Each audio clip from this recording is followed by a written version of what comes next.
Assalamualaikum. Tak formal lagi. Lama tak pakai IG ni. Hari tu lah. Halo, Assalamualaikum. Waalaikumsalam. Voice checking lagi. Okey kan suara? Saya ambil masa ni untuk baca ni sikit.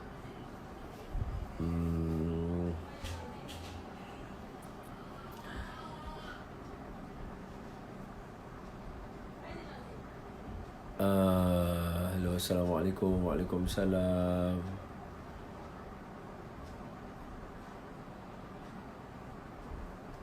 Susah nak sebut nama abang ni. Eja dia lagu mana tau. ITSATTEQ. Payah saya nak sebut nama abang ni. Sihat Alhamdulillah. Suara saya dengar ke? Elok ke? Tolong respon. Suara okey, clear, bagus. Lama Ustaz tak. Betul.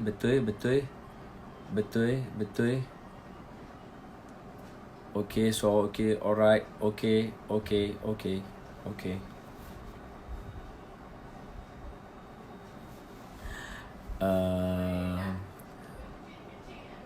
Sekejap saya tulis ni sikit Sekejap nota sikit lagi.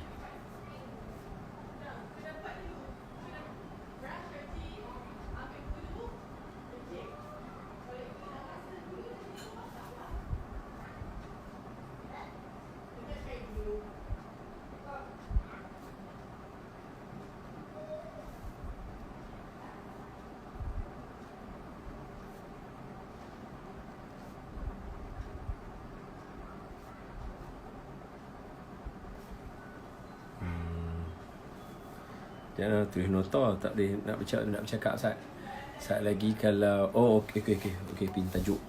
Betul. Ajak orang kita pula tak buat. Sekejaplah.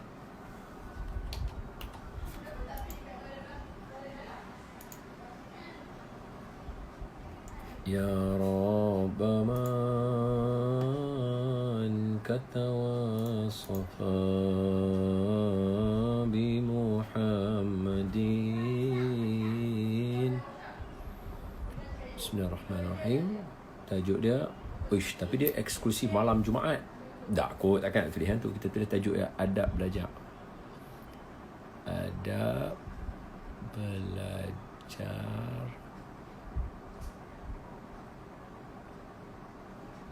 secara online.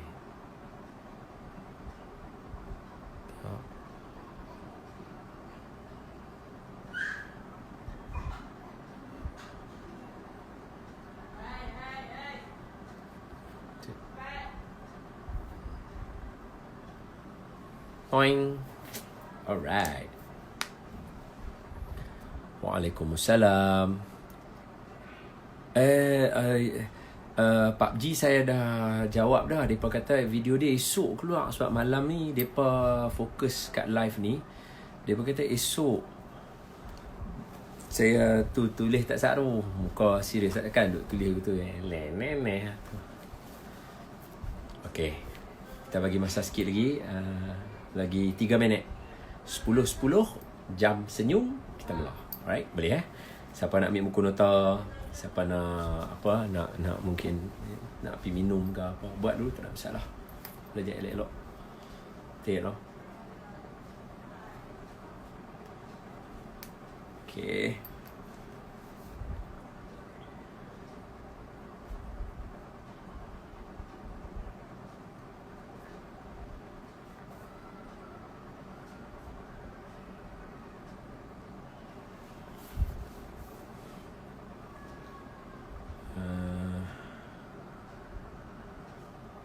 Kesimpulannya,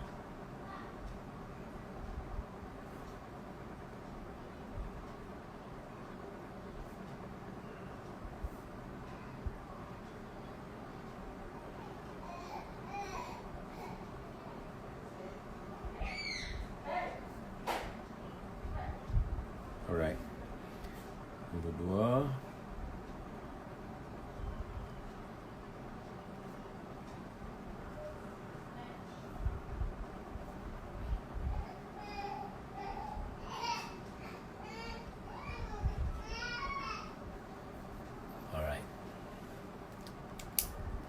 Bukan cari, dia tulis nota. Tulis nota, saya takut terlajak. Hari tu dah ni dah.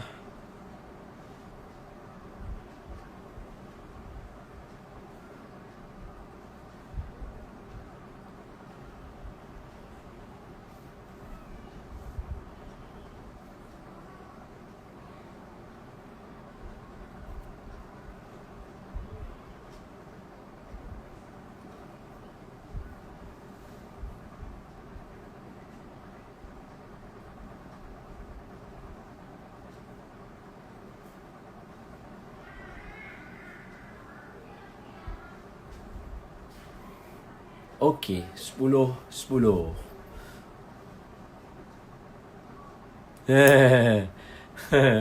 Anak-anak saya. Okey. Tulisan saya.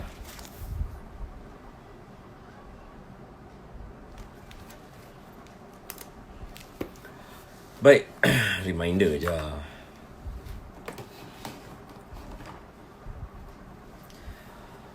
Astaghfirullahal azim allazi la ilaha illa huwal hayyul qayyum wa atubu ilaih. Okey, mai. A'udzu billahi minasy syaithanir rajim. Bismillahirrahmanirrahim. Assalamualaikum warahmatullahi wabarakatuh. Alhamdulillahilladzi أنزل على عبده الكتاب ولم يجعل له عوجا أشهد أن لا إله إلا الله وحده لا شريك له وأشهد أن سيدنا ومولانا وحبيبنا وشفيعنا محمدا عبده ورسوله اللهم صل على سيدنا محمد وعلى آل سيدنا محمد. Alhamdulillah, syukur pada Allah Ta'ala. Allah bagi peluang kita pada malam Jumaat ini duduk dalam majlis ilmu. Malam Jumaat dalam bulan Syawal, bulan yang barakah. Jadi marilah sama-sama kita mulakan majlis ilmu kita dengan kita menghadiahkan bacaan Al-Fatihah kepada junjungan Nabi sallallahu alaihi wasallam, ahli keluarga baginda, isteri-isteri baginda, sahabat-sahabat baginda dan sekalian kaum muslimin dan muslimat. Khususnya yang pertama kepada semua mangsa coronavirus yang Islam, supaya mereka yang mana meninggal dunia ditempatkan dengan orang-orang yang soleh.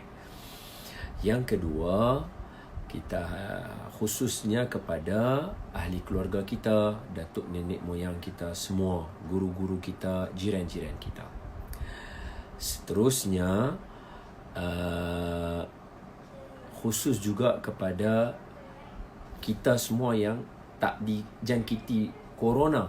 Kita minta Allah bagi kita ada antibody boleh lawan dengan berkat surah Fatihah kita baca ni, dan juga semua orang keliling kita, dan bagi hilang corona daripada negara kita, Malaysia khususnya, dan negara Islam secara amnya, dan seluruh dunia. Dan doakan juga kepada sahabat-sahabat. Hari ni kami dalam grup WhatsApp kami yang sekolah menengah, batch saya lah, SPM 2001, kami duk sembang tentang kawan-kawan yang mana yang ada ditimpa uzur, ada kanser dan sebagainya. Kita doa berkat Fatihah kita malam ni, malam Jumaat, supaya semua sembuh, bagi terbaik. Okey. Dan yang terakhir, kita mohon dengan berkat surah Fatihah ini, Allah Subhanahu wa taala menyelamatkan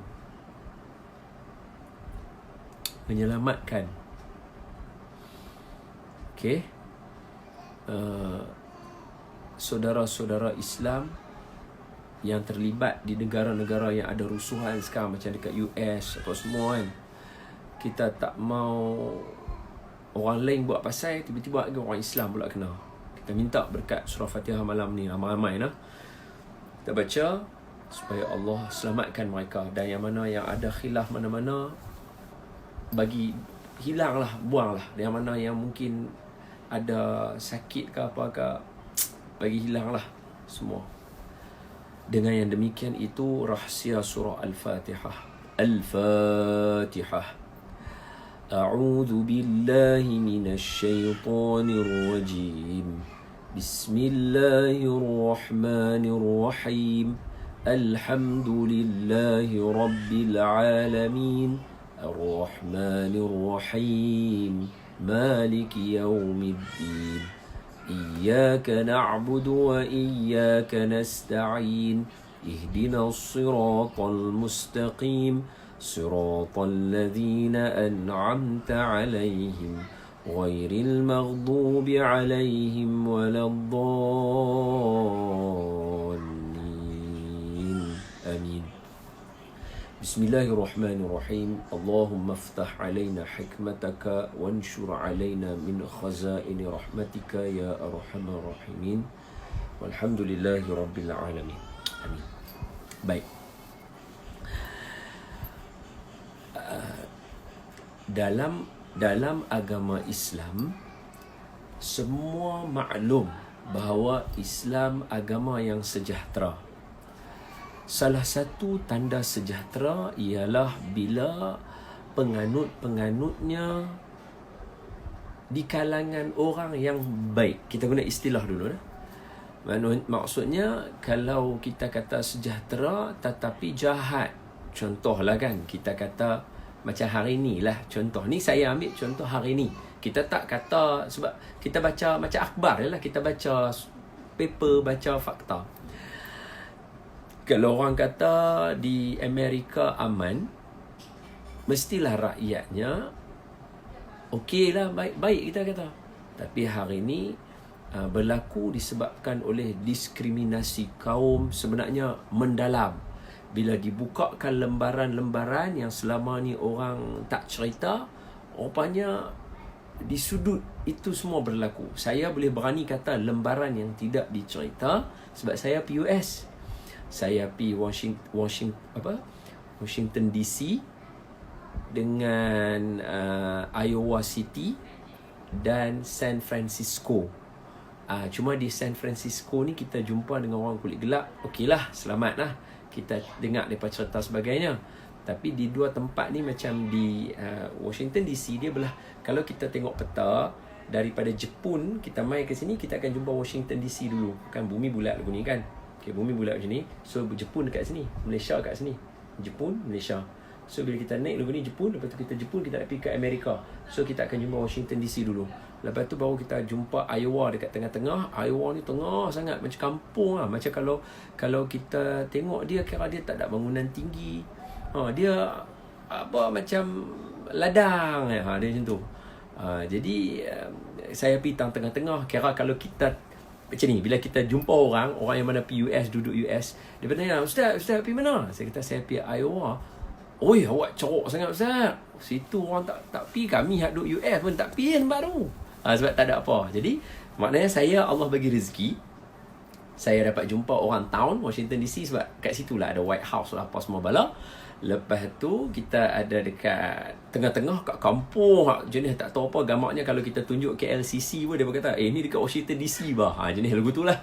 Tu saya berani kata, saya berani sebab saya jumpa orang dia. Lepas tu ke sebelah kanan San Francisco. Yang ni tempat ni tepi laut apa semua. Dia jenis skateboarders, lifestyle macam tu lah San Francisco. Masa saya pergi jumpa ziarah maqam arwah Tuan Guru Datuk Arundin. Jadi bila masa kita pergi kat sana, bila kita jumpa orang, kita pergi department dia, kita tanya. Saya pergi Ministry of sebab saya pergi atas urusan kerja. Jadi saya pergi lah pejabat government dia, bahagian specialist untuk terrorist counter. Saya pergi ke situ, terrorist counter dan sebagainya. Jadi bila pergi ke situ, saya tanya mereka, kita tanya mereka, macam mana racism sini apa? Sebab okay, macam ni, kita pergi negara orang, nak masuk negara tu kena permit, dia susah sebenarnya nak pergi US ni. Jadi bila saya dengan kawan-kawan pergi, Ustazah Hidayah daripada Pusat Zakat, ni jemputan. Jadi bila jemput, kita tak boleh nak memilih kan. Jadi saya seorang lelaki, 3 lagi perempuan. Ustazah Hidayah daripada Pusat Zakat PPZ, Ustazah Nuraini rakan sekerja saya, Ustazah Nuni. Lah ni dia duduk live dekat FB dia kot. Lah ni. Lepas tu Ustazah Ispadiah. Ni orang semua kenal lah kan. Jadi masa kami pergi tu kan, maqam tu Ustaz Tuanku Datuk Arun ni dekat San Francisco, dekat kawasan perkuburan orang Islam. Apa nama dia, saya dah tak ingat. Five Pillars. Yes, Five Pillars Graveyard. Five Pillars Graveyard. Okay, nanti boleh inilah pin location tu. Five Pillars Graveyard dekat San Francisco. Alhamdulillah, saya ingat. Jadi bila kami pergi tu, kami tanyalah, kita pergi negara orang dan nak pergi situ susah dan payah. Kami pergi kena check. Nasib baiklah surat kami tu dia panggil J letter ni, kira J ni kan dia macam orang selalu kata kalau dalam bahasa Inggeris J ni dia panggil J manner. J manner ni macam hang melanggar peraturan J. Sebab tu kalau kita tengok Mat Saleh dia ada J problem. J problem. Apa problem dia kat mana? Orang kata J problem ni, semua nama Nabi yang mana huruf Y dia semua ditukar jadi J. Yesus jadi Jesus, Yakub jadi Jacob. Kan dia tukar. Tu orang panggil J manner. Dia adalah istilah dia lah. Jadi kalau macam ada tempat berjalan kaki yang jantas, tapi kita lintas jalan ke bawah, kalau polis tahan kita, dia saman kita atas J manner. Kesalahan hang buat, benda dah ada, hang duk pi buat. Jadi lagu tu. Okey. Jadi saya dengan kawan-kawan kami pergi sana. Bila kita jumpa mereka, kita tanya. Mereka kata mereka tak ada resis. Dan saya ingat lagi masa dekat Iowa City tu, kita tanya mereka berkaitan dengan ni. Mereka kata antara perkara yang kalau hampa cek kami punya rekod pun, kalau polis ni nak tengok mereka buat kerja ke tak, dia sendiri cerita sebahagian daripada polis mereka akan pergi ke kawasan geng-geng kulit gelap untuk nak tangkap juga orang bagi ada macam kes tangkap. Wallahualam dia punya KPI ke macam mana. Saya siap badge mereka, saya boleh tunjuk. Mereka hadiahkan saya badge mereka, saya tangkap gambar dengan mereka. Tapi sebab masa tu saya tak ada Instagram. Nak share dengan semua orang. Lah ni ada, bolehlah nanti saya buat throwback lah apa semua kan. Okey. Jangan lagu tu Cik Pian dia kata biskut Jacob tu biskut Yakub pula. Boleh jadi nama tu betul tapi mungkin orang yang buat tu nama dia Jacob, asal-asal dia lahir pun nama dia Jacob, kita tak nak baca. Jadi tapi satu good thinking lah, itu bagus kita fikir betul juga nama dia. Bagus. So kalau kita boleh cerita lagi, so bila kita tanya mereka, kita dengar dia kata ada polis-polis mana yang polis-polis yang ada disiplin tak kena, mereka akan buat macam tu. Mereka akan pergi ke tempat geng-geng gelap, geng-geng kulit gelap, bukan geng kawasan gelap dah, geng-geng kulit gelap ni.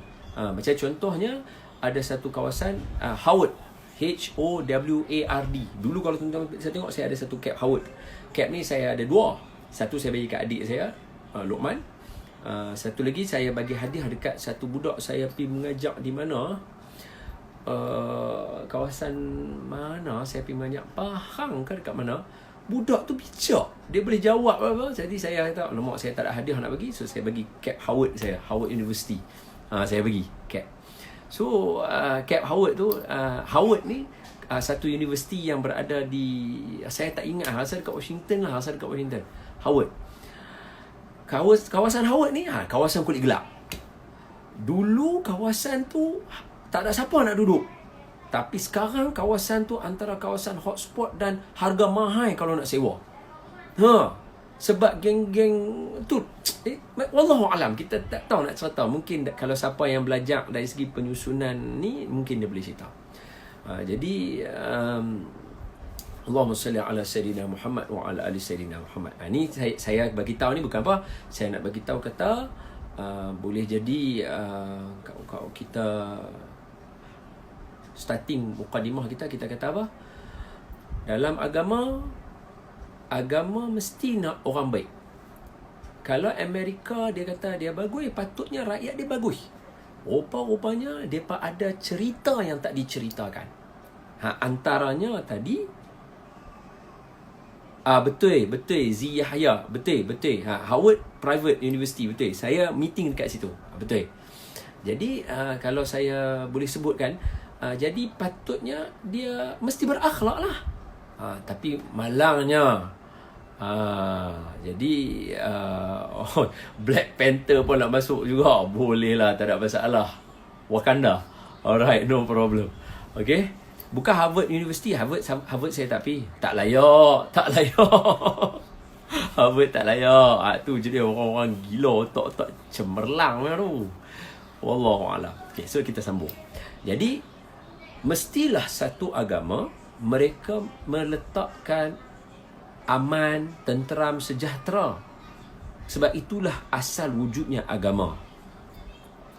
Jadi bila agama ini macam kita lah, Islam. Tengok, Islam nama dia tu pun dah menunjukkan kata sejahtera, aman, menjaga keamanan, silaturahim dan sebagainya. Allahumma salli ala Sayyidina Muhammad wa ala ali Sayyidina Muhammad. Jadi bila begitu, antara benda yang menjaga seseorang supaya jadi baik, elok dalam erti kata manusia sekalipun adalah adab. Beradab. Dia mesti kena ada adab. Jadi mari kita tengok adab di dalam Islam ini sejauh mana. Sebab barangkali ada di kalangan kita yang rasa adab ini adalah sesuatu yang ulama datangkan kepada kita mungkin untuk nak jaga kita, nak kontrol kita, atau istilah dia senang untuk kita kontrol orang. Saya guna semua istilah-istilah hari ni, istilah politik, istilah supaya kita faham. Jangan nanti sampaikan orang boleh menyamakan berakhlak dan beradab ini sama macam seolah macam hampa nak suruh kami jadi baik supaya hampa boleh duk tintong kami, duk cong kami, duk buat benda tak ketahuan hala. Itu kena faham dulu. Jadi bila kata macam tu, maka jom kita tengok daripada awal adab ni macam mana. So tidak ada yang paling awal, yang paling macam ni. Tuan-tuan tengok kat rumah saya ni ada kitab banyak, depan ni ada semua. Dalam banyak-banyak kitab ni, dan saya yakin rumah tuan-tuan pun sama, tidak ada satu kitab yang paling lama sekali di atas muka bumi tu. Muka saya tu saya duk buat tu nak menunjukkan kata lama tu. Lama. Tak ada kitab yang paling lama, yang menyimpan sejarah yang paling lama, yang dipercayai di seluruh dunia, melainkan satu je. Apa kitab tu?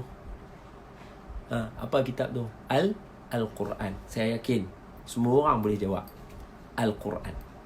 So, jom kita tengok dalam Al-Quran, ada tak beberapa perkara yang kita boleh ambil pengajaran yang menunjukkan kata adab ni sangat important dalam Al-Quran sendiri cerita. Quran menceritakan sesuatu yang akan diguna pakai sepanjang zaman. Sepanjang zaman. Maknanya seolah-olah kalaulah kita kata boleh guna istilah Allah sebagai author Al-Quran, memang boleh je kita pakai, tapi takut nanti ada orang salah faham. Dia duk kata apa, Ustaz menyamakan Tuhan dengan manusia. Tak, saya bukan menyamakan Allah, sama sekali tidak. Saya beriman dengan ayat laisa kamitslihi syai'un. Allah tak sama dengan siapa-siapa, dengan apa-apa yang ada. Tak ada. Jadi saya nak bagi tahu kata sekiranya kita boleh kata Allah Ta'ala ni author Al-Quran, penulis Al-Quran ini, maksudnya Allah ialah, Allah kata Ar-Rahman Allamal Quran Khalaqal Insan Allamahul Bayan Asy-syamsu wal qamaru bihusban. Kan dalam surah Ar-Rahman tu Allah ada cerita pasal sains, Allah ada cerita pasal kemanusiaan, Allah ada cerita pasal perkara-perkara, isu. Allah Ta'ala cerita dalam tu. Sebab apa? Nak tunjuk macam seolah-olah semua benda Allah cover dalam Al-Quran ni. Ada pula ayat yang lain Allah kata ma farratna fi kitabi min syai'. Tidak kami tinggalkan, semua benda ada dalam Al-Quran. Allah Ta'ala abang. Jadi Al-Quran dengan ciri-ciri itu, ada tak cerita tentang importantnya akhlak ini sebagai asas kita. Pertama, bayangkan, ni pertama bayangkan dalam keadaan Al-Quran, satu kitab yang dipakai sepanjang zaman, satu kitab yang menyimpan 1001 ilmu, rahsia dan segala bagai ada dalam Quran. Al-Quran menceritakan tentang kenegaraan, menceritakan tentang politik, menceritakan tentang pengharaman perkara-perkara macam hari ini. Cuba tengok berita hari ini, TV Al-Hijrah tadi cerita, apa dia? Hashtag mabuk berbahaya, mabuk membunuh dan sebagainya. Walhal dalam Quran dah cerita lama dah untuk kita. Quran dah habaq lama dah. Lama dah Tuhan cerita dekat kita. Seolah-olah nak abang kata, nah, ni dia bukti dia. Ni dia bukti dia. Warta berita pun bagi hashtag lagu tu. Betul tak betul? Jadi nak abang kata, Quran yang cerita benda macam mana nak jaga nyawa, nak jaga diri, nak jaga semua benda. Maknanya kita kata benda besar sangatlah ada dalam Quran ni. Tiba-tiba dalam surah Taha, Allah Ta'ala beritahu dekat Nabi Musa AS. Allah kata apa? Musa, ikhla'na alaika innaka bilwadil muqaddasi tuwa. Musa, tanggalkan kasut kamu. Kamu berada di tempat yang suci. Bukankah itu adab? Nampak tak? Tuhan walhal dengan macam ni lah. Manusia boleh challenge Tuhan ke? Mana nak boleh challenge Tuhan? Tuhan tahu tak level? Tuhan tengok kita, mana kata, ni not my level lah. Ni not my level. Tuhan boleh buat lagu tu. Dia kata not my level. Tuhan boleh buat lagu tu. Maknanya so apa masalahnya kalau kita macam contoh kita ranggi sikit depan Allah Ta'ala kan. Tahu ranggi tahu. Bukan ranggu yang cerita cicak mengkarung yang Johnny Depp suara dia tu ranggu.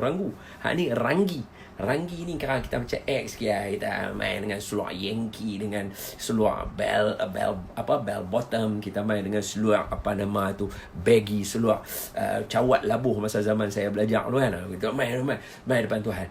Tuhan nak peduli apa agak kita, mampu bikin lah. Tuhan nak kata begitu. Sebab tu dalam hadis Nabi, ada hadis Nabi kata apa? Innallaha, dengar dulu perbincangan saya terus duk pukul rata semua benda yang saya cakap ni, kata ni lah makna. Bukan, saya tengah nak bagi tuan-tuan faham. Jangan duk kata sekali lagi boleh pakai apa ranggi nak pergi sembahyang apa. Memang tak ada masalah, tapi nanti dulu saya nak cerita aja apa dia. Saya nak bagi tahu kata dalam hadis Nabi kata apa? Innallaha la yanzuru ila suwarikum wala ajsamikum walakinallaha yanzuru ila qulubikum wa a'malikum. Allah dia tak mau tengok hang punya cara, hang rupa, hang lawa ke tak lawa, ke ranggi ke tak ranggi, ke apa ke. Tuhan tak mau tengok. Yang penting dia nak tengok hati hang, mesti kena ada niat bagus. Tuhan dia kata lagu tu. Dalam hadis Nabi beritahu kat kita. So maknanya memang tak ada apa. Attire kita ni bila berdepan dengan Tuhan, memang tak ada apa. Tuhan tak akan kena cacat celah daripada kita. Tak ada apa. Tapi dalam Quran, benda tak ada apa tu pasal apa? Tuhan tegur Musa, tanggalkan selipar kamu. Kamu berada di atas bukit Tur Sina. Saya dah sucikan tempat ni. Allah Ta'ala kata, aku dah suci dah tempat ni nak sembang dengan hang, wahai Nabi Musa alaihi salatu wassalam. Jadi kita berfikir, saya seronok kalau dapat, minta maaf, ni saya memang sengaja on komen. Saya boleh off komen. Saya boleh buat macam tak apa, tuan-tuan tengok saya off komen. So kita bincang apa. Kalau tuan-tuan tak faham, saya buka komen, tuan-tuan tanya. Boleh saya buat lagu tu. Tapi di mana live dia? Ni baru kita kata live. Orang boleh respon. Saya suka. Sebab saya pun akan minta tolong tuan-tuan untuk berjasa juga. Apa dia, kita sama-sama berjasa. Tolong tulis Zat. Tolong tag Zat tadi. Tuan guru punya graveyard nama apa. Saya minta tolong tuan-tuan. Kita sama-sama berjasa. Sama-sama untuk umat. Sama-sama. So kalau saya boleh highlightkan balik tadi, saya sekiranya dalam live ni ada benda yang saya bincang yang tuan-tuan rasa tak faham, macam tinggi sangat, jangan paksa diri. Habaq kat saya, Ustaz tak faham lah, ulang balik. Saya akan ulang balik, don't worry. Walaupun seorang, walaupun dua orang kata tak faham, saya akan ulang balik, jangan takut. Okay, jom kita fikir logik. Sebab apa? Bila benda ni ada dalam Al-Quran, every single word matter. Setiap benda penting, important. Baris atas, baris bawah, baris depan, apa yang Allah sebut, Kenapa sebut slipper? Kenapa tak abang Nabi Musa pakailah jubah lawa sikit apa? Kenapa slipper? Benda tu dia jadi kita, why? Kenapa Allah letak benda ni macam ni kat sini? Sebab itu kalau kita tengok antara sifat yang membuatkan Ibni Abbas radhiyallahu anhu, Sayyidina Ibni Abbas, ini semua sahabat-sahabat Nabi yang muktabar, ni boleh tulis ni boleh tulis. Kenapa ulama sebut kenapa Sayyidina Ibni Abbas radhiyallahu anhu ada pada dia ilmu yang banyak, sedangkan masa Nabi wafat umur dia 13 tahun. Rasulullah wafat umur dia baru 13 tahun. Sebagai riwayat kata 18 tahun. Okeylah, fine. Kita kata umur dia belasan tahun. So, sahabat Nabi yang alim, yang mengajak semua sahabat lain tentang tafsir. Masa Nabi wafat, beliau umur 13 tahun dan satu riwayat kata 18 tahun. It's okay. Kita ambil lah kata belasan tahun. Fine. 15 tahun tengah-tengah. 13, 18, ambil 15 tengah-tengah. Okay, let's say 15 tahun.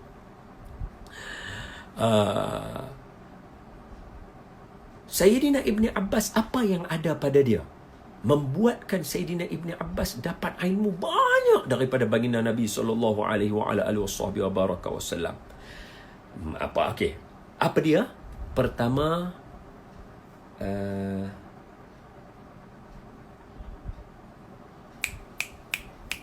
lisan yang sentiasa menanyakan soalan. Saya suka nak bagi yang bahasa Arabnya. Sawalul lisan, Allahumma salli ala Sayyidina Muhammad.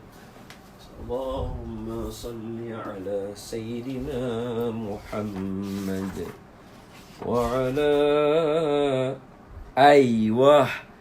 bilisanin saul. Bilisanin saul. Okay, tulis. Bilisanin saul, lidah yang sentiasa rajin bertanya. Dia tanya, dia suka tanya. Dan juga wa qalbin aqul, dan hati sentiasa berfikir. Ni saya nak ajak kita malam ni. Bagi ada benda ni. Dua benda ni yang menyebabkan Sayyidina Ibni Abbas digelar sebagai tinta ataupun dakwat Rasulullah sallallahu alaihi wasallam. Apa dia? Yang pertama, bilisanin saul, lidah suka tanya soalan, tapi tanya benda bagus. Jangan tanya, ustaz pasal apa buku belakang warna pink? Tu buat apa? Tanya. Tu buang masa. Ni tanya benda bagus, benda-benda yang betul. Dan yang kedua, terima kasihlah ya Allah Tuhan, ni Jack ni bagus ni. Ni bukan Jack Sparrow, tapi nampak ada S tu, nampak macam Jack Sparrow. Bilisanin saul, lam belakang, saul lam belakang, saul, bilisanin saul. Dan juga yang kedua apa dia? Wa qalbin aqul, hati yang sentiasa fikir. Hati yang sentiasa fikir. Jadi dua sebab ni ada pada Sayyidina Ibni Abbas. Dia mengatasi, bagi beliau ataupun baginda beliau mengatasi semua para sahabat dalam ilmu tafsir. Sebab dia tanya soalan. Itu bagus. Jadi saya suka kalau kita bincang malam ni juga, saya highlightkan beberapa perkara supaya kepada semua abang-abang dan kakak-kakak. Sebab tadi tengok dalam TV pun dah abang dah cikgu-cikgu dah mula pergi sekolah. Barangkali mungkin cikgu lepas ni pergi sekolah dan buat kelas online di sekolah, tapi murid-murid tak ada. Murid-murid tak ada, mungkin secara online. Jadi sebab tu kita nak ajak tentang adab belajar secara online. Tapi sekiranya saya hadir pada hari ni, saya terus abang, tuan-tuan, belajar ni kena ada adab. Tuan-tuan tolong angkat tangan kat saya dalam ni, bagi tahu siapa yang tak tahu kata belajar kena ada adab. Semua tahu. Jadi kita tak mau cerita benda yang tuan-tuan dah tahu. Saya nak highlightkan supaya kita fikir sejauh mana sebenarnya Allah nak titik beratkan benda ni dalam hati kita. Alright? Boleh? Barulah kita start. Sekali lagi kita kata, yang pertama syarat dia nak bagi dapat ilmu secara online, nombor satu, niat. Tuan-tuan dah dengar huraian saya nanti sekali lagi ni, tuan-tuan akan tahu lah, sebab tu nombor satu kena niat. Sebab apa? Sebab Allah nak benda terpahat di hati. Benda ni important. Allah bagi terpahat di hati kita. Sekali lagi. Yang tu sekali lagi. Tu nota sekali lagi. Tapi sekarang ni, jom kita masuk fikir balik. Kenapa dalam banyak-banyak subjek yang ada, Allah Ta'ala kata dalam Quran, Allah pilih pula surah Taha. Ingat, dalam satu riwayat, Sayyidina Umar Al-Khattab radhiyallahu anhu wa ardah, Sayyidina Umar masuk Islam sebab surah Toha. Ingat, ni bukan calang-calang punya surah. Orang lain cakap, bahasa saya lah, orang lain bercakap berjabu, berbuih mulut punya duk habaq kau suruh masuk Islam, hang tak mau. Tahu surah Toha hang baca sendiri, hang masuk Islam. Lebih baik aku ambil surah Toha bagi kat hang awal-awal, senang hang masuk Islam. Betul tak? Kalau cara kita fikir lah gitulah kan kita kata. Maknanya surah Toha ni bukan biasa-biasa, bukan ni, dia special. Dia berjaya memasukkan satu orang Islam yang mana orang ni Nabi kata tolong kuatkan Islam dengan dia. Oi, ini kalau siapa yang buat PhD kat pasal saya tak ada, saya yakinlah tak ada lah orang PhD tengok saya. Orang master pun tak ada lah. Ini kita orang biasa-biasa sudahlah, tengok saya pun tak apa. Nah, jadi tapi kalau orang yang buat kajian, bila disebutkan nama, bila disebutkan kriteria dalam hadis, dalam Al-Quran, benda ni important. Benda ni important. Dia jadi macam satu benda yang kita kena macam take note. Hai, kenapa kawan ni? Kenapa kuatkan Islam dengan Umar? Boleh faham tak? Maknanya kita faham Umar Al-Khattab radhiyallahu anhu bukan orang biasa. Nak habaq kata Umar bukan orang biasa, idza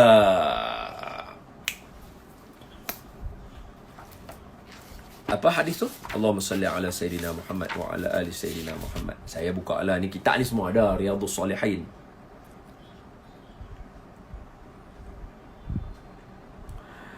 Apa dia? Lau salaka Umar fajjan la salaka syaitan fajjan akhar. Ni hadis sahih Nabi sebut. Semua orang maklum ni cerita pasal Sayyidina Umar. Apa dia? Lau salaka Umar fajjan la salaka syaitan fajjan akhar. Kalau Sayyidina Umar lalu satu jalan, pasti syaitan akan lalu jalan yang lain. Woi. Okey? Sejak kita relate balik boleh tak? Betul tak? Okey? Tuan-tuan nampak tak saya tengah bagi tuan-tuan nampak importantnya benda ini? Kenapa dalam surah ni ada? Apa kaitan dia dengan kita hari ni? Saya cuba. Jadi kalau tuan-tuan tak faham, tuan-tuan mesti kena tanya tau. Sebab saya mengajak bukan nak tunjuk saya pandai. Saya nak mengajak untuk bagi tuan-tuan pandai daripada saya. Boleh faham Alright, nice. Kalau setuju, jom kita carry on. So, okay, sekali lagi. Bayangkan, surah yang dipilih oleh Allah nak cerita tentang Sayyidina Musa AS menanggalkan selipar dalam surah Taha. Dalam banyak-banyak surah, 114 surah yang membuatkan Sayyidina Umar masuk Islam.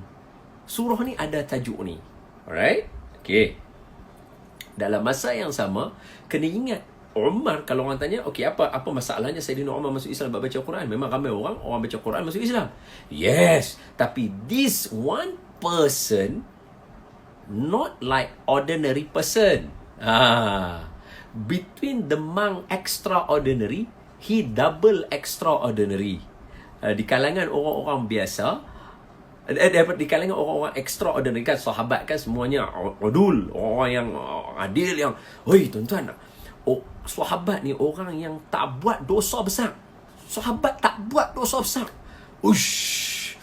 Tak masuk akal tuan. Tak masuk akal. Kita, maafkan saya tak memandang rendah pada tuan-tuan bila saya kata kita, termasuk saya lah kan.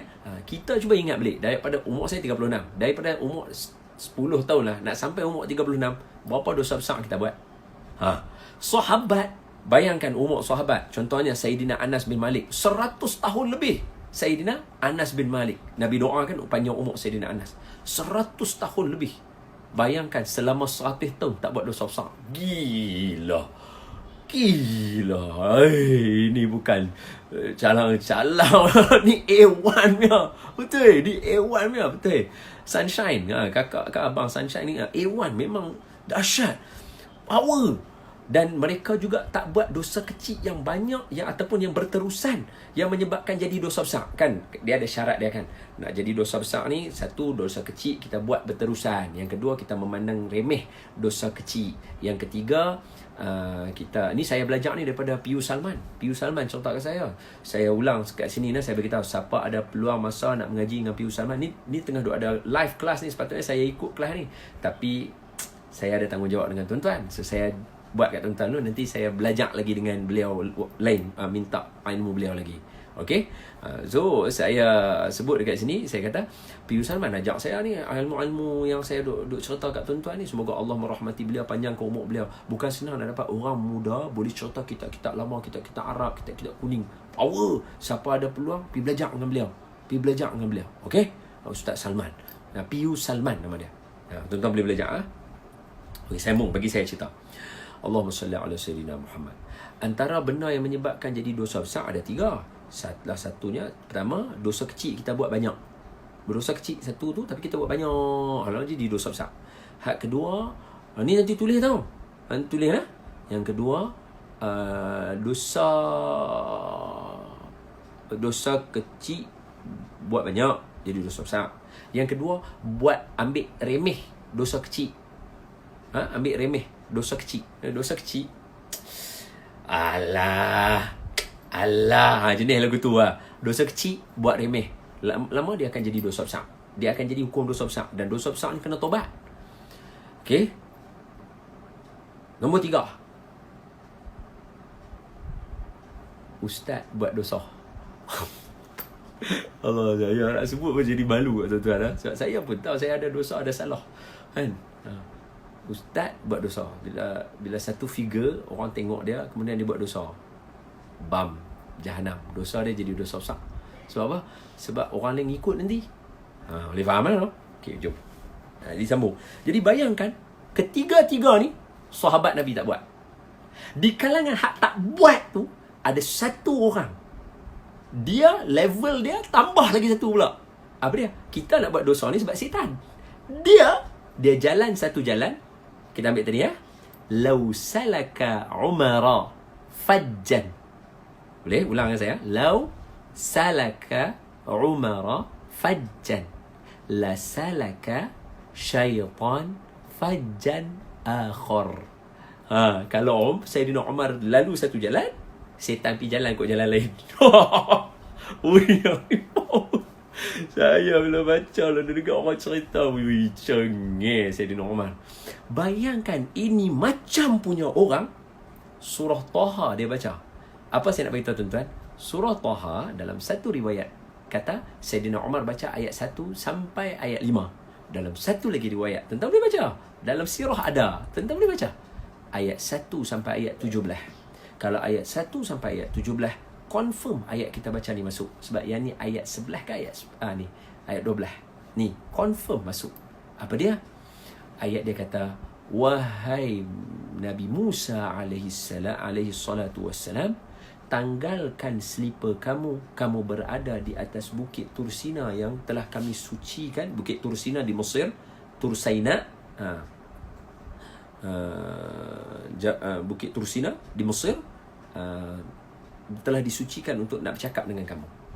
Cuba fikir, semua yang saya cerita tadi, pasal apa tanggal kasut ni kena? Apa signifikan dia? Dia nak bagi kat kita tanggal clear. Musa ikhla'na alaika.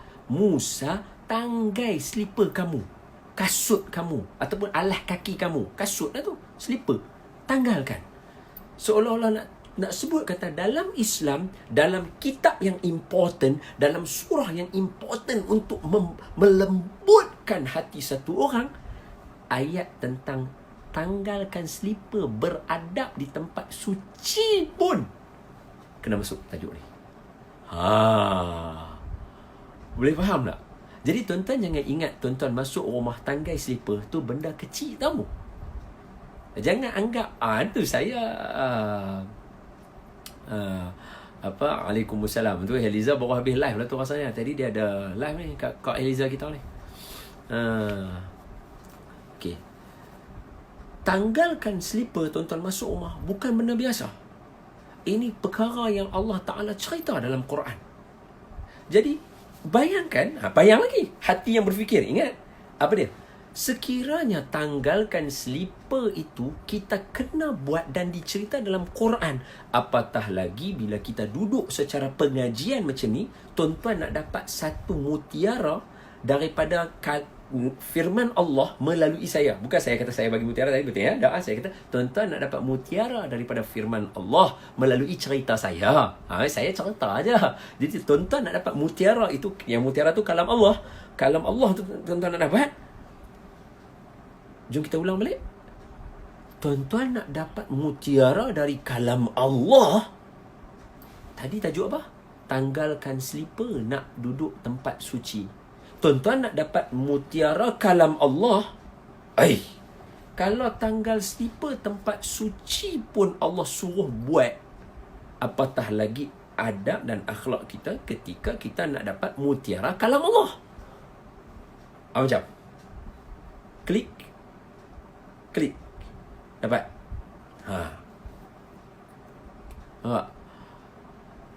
Saya nampak. Okey, jom kita pergi next stage. Okey, next stage. Saya bagi contoh lagi. Sebab ni saya suka contoh ni. Kadang-kadang bukan saya kata saya sebut, bukan saya kata saya sebut. Saya kadang-kadang terlintah. Even ketika kita duk mandi ke apa, kita terlintah juga syair ni. Man yurid ilman nafis fa'alaihi bi Muhammad bin Idris. Kaifa yakunu dhalik wa ana tilmizu Malik. Ini syair dia. Nanti saya nak contoh lah. Benar ni kadang-kadang saya duduk mandi macam, ya Allah, kadang-kadang keluar bila air kita mandi pagi kan, kita mandi dia macam petang tadi, macam saya nak syarah kat tuan-tuan tadi. Bila keluar, bila teringat tu, kita senyum sendiri. Senyum kita macam wow. Okey, apa benda yang saya cerita wow tadi tu? Apa yang saya cerita wowzers tadi tu? Okey, so kita tengok. Allahumma salli ala Sayyidina Muhammad wa ala ali Sayyidina Muhammad. Saya akan ulang balik. Saya cuma nak bagi tahu kata kenapa saya nak cerita ni. Sebab cerita ni sentiasa bermain di fikiran saya. Saya suka sangat. Saya pun kalau lah saya nak jadi guru, saya nak jadi macam ni. Kalau saya nak jadi anak murid, saya pun nak jadi macam ni juga. So apa dia? Allahumma salli ala Sayyidina Muhammad wa ala Sayyidina Muhammad. Imam Syafi'i rahimahullahu ta'ala mendapatkan ilmu daripada Imam Malik. Imamu Darul Hijrah rahimahullahu ta'ala wa ardah. Saya teringat, tuan-tuan, hak ni pun saya belajar dengan Pius Salman juga. Bila saya sebut, saya sebut nama siapa tadi? Imam Syafi'i mengambil ilmu daripada Imam Malik. Betul? Betul. Selalu bila kita cerita macam ni, maaf dan saya selalu kan saya live dengan Heliza. Heliza punya page boleh bertahan lebih daripada sejam sebab dia ada blue tick kalau tak silap saya. Saya tak ada benda tu. Saya rasa Instagram pun tak kenal, dia tengok ni muka siapa Taliban ni, duk ada orang janggut dengan Michelle dengan apa, tak terurus ni lah. Barangkali lah mereka tak kenal, kita tak tahu. Jadi saya tak ada blue tick tu. Jadi kebarangkalian kita punya live sejam habis, saya kena ulang balik tau. Sorry my brother and sister, sorry. Right, saya nak ambil kitab ni. Tapi sebelum saya nak ambil kitab ni, okay, saya nak ambil kitab ni. Sebelum saya nak ambil kitab ni, saya nak beritahu tak? Saya kata siapa tadi? Imam Syafi'i ambil ilmu daripada Imam Malik. So boleh tulis nota dekat situ, dekat komen tuan-tuan boleh tulis Imam Syafi'i buat arrow lagu tu, ataupun arrow patah balik pun tak apa, ambil ilmu dari Imam Malik. Tulis nama sebelah tu, Imam Syafi'i ambil ilmu daripada Imam Malik. Alright. Bila saya sebut macam ni, maafkan saya dah. Maafkan saya. Saya cuba saya mengajak tuan-tuan akhlak adab. Sudah pasti saya mesti kena berakhlak beradab. Jadi berpegang atas dasar akhlak dan adab, saya akan cerita secara elok dan saya cuba tak mau mencemarkan mana-mana institusi. Cuma saya bukan cuma, saya nak kata di sini ialah, ada orang bila dia dengar Imam Syafi'i ambil daripada Imam Malik, ataupun kita kata kita mazhab Imam Syafi'i dah ajak dah elok dah, kita ada doa kunut dalam mazhab Imam Syafi'i, kita pegang betul-betul. Imam Malik ni mengajak kita adab, Imam Malik ada kitab Muwatta Imam Malik ada akhlaknya, ada ilmunya. Bila kita cerita macam tu, orang biasa macam kita akan rasa macam salah seorang daripada orang alim di dalam agama Islam, so kita menghormati mereka. Saya ambil kitab ni, saya baca kat tuan-tuan. Tuan-tuan jangan terkejut. Next time bila dengar nama ni, kita sepatutnya lagu tu. Kita kena salute nama ni. Bukan jalan-jalan orang. Tengok saya ambil sikit lah. Dia punya satu baris lah dia punya perkataan dia. Satu baris lah. Okay. Right. Ini nama kitab ni. Kitab Baiquniyah. Baiquniyah. Baiquniyah ini adalah kitab nak mengajar kita tentang ilmu mustalahul hadis. Syarah Baiquniyah fi mustalahul hadis.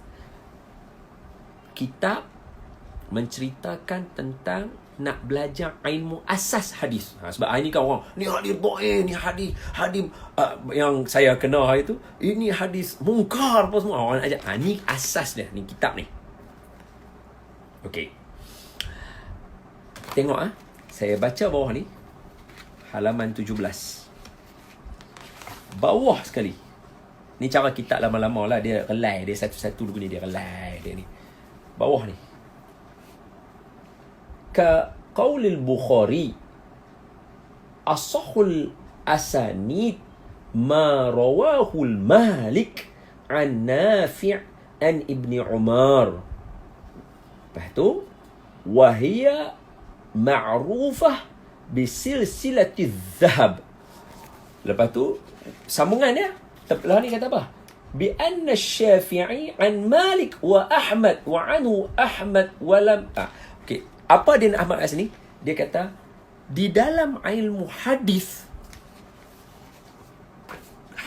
yang mai dalam bentuk jalur emas, jalur A1 punya, jalur pure, powerful punya jalur nak sampaikan hadis tu, bila mana contohnya datang dari Imam Malik, yang diambil daripada Imam Nafi', yang diambil daripada anak Sayyidina Umar, iaitu Ibnu Umar. Jadi bila kita tengok dalam hadis tu ada daripada Imam Malik, ambil daripada Nafi', daripada Ibnu Umar, kita tahu, wow, ini hadis level tinggi gila ni. Tinggi gila ni level hadis ni. Ni ulama sebut. Kemudian sambungan dia apa tadi? Dan Imam Syafi'i mengambil daripada Imam Malik. Apa yang tuan-tuan faham? Apa yang tuan-tuan faham? Maknanya, bila saya kata Imam Syafi'i belajar daripada Imam Malik. Oh, kita kena, sepatutnya kita, okey, ini cerita jalur emas ni. Ini, apa kita kata? Ini narration, a golden narration. Kalau hadis ni kira memang tak boleh tolak. Jadi bila next time kita dengar, Assalamualaikum, hari ni saya nak cerita tentang bagaimana Imam Syafi'i dan Imam Malik dalam pengajian ilmu. Kita, orang yang dengar saya malam ni mesti kena, wow, ini cerita jalur emas, mesti kena dengar. Boleh faham? Ni bukan saya, kalau saya kata tak ada, ni ulama sebut. Asas ilmu hadis, mustalahul hadis. Okey, simpan balik. Apa nak cerita dekat tuan-tuan? Saya nak bagi tahu, saya nak cerita dekat tuan-tuan, bila saya, walaupun ini kisah adab, walaupun kita nak ambil dia sebagai kisah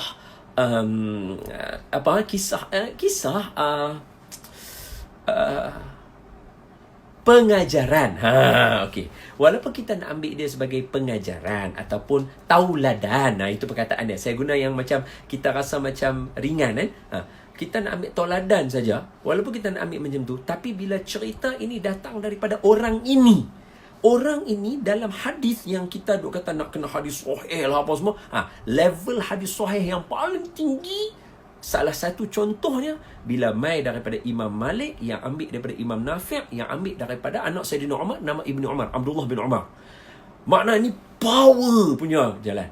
Lepas tu sambungan dia muka surat sebelah dia kata apa? Dan Imam Syafi'i ambil pula daripada Imam Malik. Maknanya bila Imam Syafi'i ambil daripada Imam Malik, power tak power? Ini jalur power. Jadi bila kita nak cerita tentang adab, bayangkan orang yang power belajar begini keadaan dia, kita mesti kena lebih daripada tu dan mesti kena ikut cara ni. Inilah pegangan ahlul hadis. Jangan duk kata nak sahih kata sahih apa? Ahlul hadis. Orang-orang yang power pegang. Jom kita cerita. Macam mana cerita dia? Kita tengok. Suatu hari, Imam Syafi'i rahimahullahu ta'ala mendengar daripada Imam Malik rahimahullahu ta'ala wa ardah mengatakan cerita tentang rezeki. Rezeki itu datang, kata Imam Malik mensyarahkan hadis baginda Nabi sallallahu alaihi wa ala alihi wa baraka wasallam dengan mengatakan bahawa rezeki ini dah ditentukan oleh Allah. Sekiranya ada di kalangan kita yang usaha banyak ni, tapi Allah kata dia dapat banyak ni, dia tetap akan dapat sebab rezeki dia dah Allah tentukan.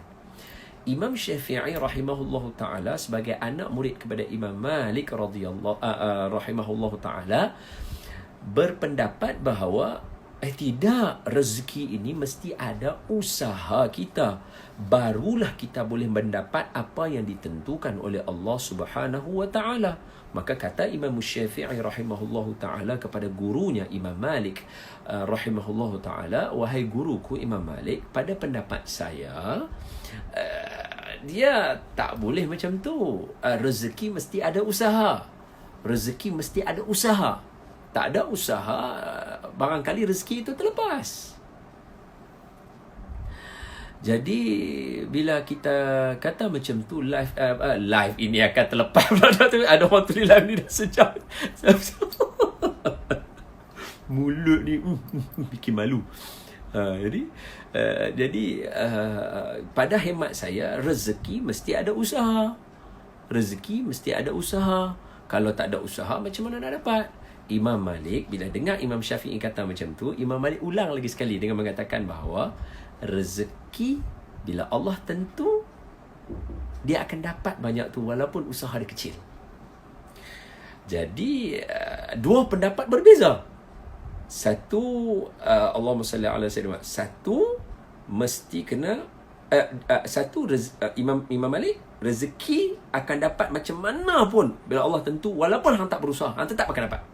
Imam Syafi'i tak, rezeki mesti kena usaha baru dapat. Alright, clear. Dua beza, totally beza. Tapi dalam kelas itu Imam Syafi'i meneruskan pengajian. Sudah habis kelas, selang beberapa masa, mungkin sehari dua, Imam Syafi'i daripada dalam masjid bersama dengan Imam Malik rahimahullahu ta'ala, Imam Syafi'i keluar. Bila Imam Syafi'i keluar, tengah berjalan di kota Madinah itu, Al-Munawwarah, tiba-tiba dengar orang cakap, kata, ni siapa, kami ada buat vacancy, kekosongan, siapa nak tolong kutip itu buah anggur, kata dia. Ni berbaki masa ada lagi 2 minit, dia kata. Mana nak berhenti dah lah. So saya stop sekarang sebab berhenti dekat apa? Ada vacancy, kekosongan, siapa nak tolong petik buah anggur. Okay. Apa terjadi pada Imam Malik? Saya boleh buat juga suara macam cerita siapa biasa tengok Dragon Ball. Apa terjadi kepada Imam Malik? Apa terjadi pada Imam Syafi'i?